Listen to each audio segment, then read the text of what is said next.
দেখো, summary writing বা সংক্ষিপ্ত সার বা সারাংশ, বিশেষ করে যারা এসএসসি পরীক্ষার্থী, তোমাদের জন্য এটি খুবই গুরুত্বপূর্ণ। কারণ সামারি অনেকে মুখস্থ করে, এটা ঠিক না। কিছু নিয়ম জানলে সামারিতে ফুল নাম্বার পাওয়া যায়। দেখো, এখানে নিয়মটা হলো, সামারি মূল প্যাসেজে 3 ভাগের 1 ভাগ লিখবে, আর প্যাসেজের হুবহু লিখবে না, একটু ঘুরিয়ে লিখতে হবে। আর প্যাসেজটা কীভাবে লিখবে আমরা তোমাদের শিখিয়ে দিচ্ছি। প্রথম লিখবে, this passage is mainly written about. এই প্যাসেজটি সাধারণত লেখা হয়, ধরো মেহেরজান আসলো, তাহলে লিখবে this passage is mainly written about Meherjan. অথবা আসলো Zainul Abedin, this passage is mainly written about Zainul Abedin. অর্থাৎ ব্যক্তি যদি এরকম নাম আসে, সেক্ষেত্রে তার নামটি লিখে দিবি। অথবা এভাবে লিখতে পারো, this passage is mainly written about Zainul Abedin's work, Zainul Abedin's life, এরকম লিখতে পারো। বা Meherjan's life, Mother Teresa's life, এরকম লিখতে পারো। অথবা this passage is mainly written about Mother Teresa, এরকম লিখলে হয়ে যাবে।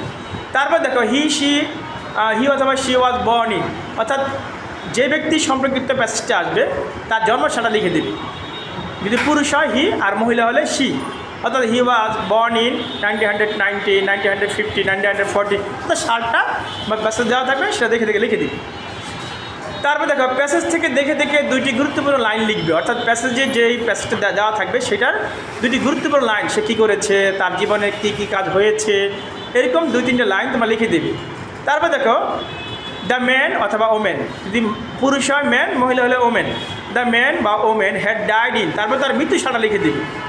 তারপরে প্যাসেজ থেকে যে শিক্ষণীয় সেটা লিখবে, অর্থাৎ এইভাবে লিখে দিবে, from this passage we can learn, এই প্যাসেজ থেকে আমরা শিখতে পারি, অ্যান্ড নো, জানতে পারি, মেনি থিংস, অনেক কিছু, হুইচ উইল বি ইউজফুল, যেটা হবে উপকারী, ইন আওয়ার ফিউচার লাইফ, আমাদের ভবিষ্যৎ জীবনের জন্য।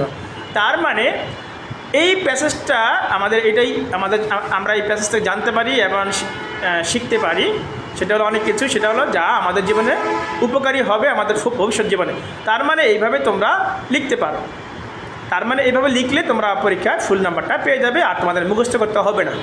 আর এখানে দেখো, প্রথম লাইনটি একটু ঘুরিয়ে লিখতে পারো, দিস প্যাসেজ ডিলস অ্যাবাউট, এই প্যাসেজটা আলোকপাত করে, ওই যে this passage deals about Meherjaan, this passage deals about Mother Teresa, এইভাবে তোমরা লিখতে পারো।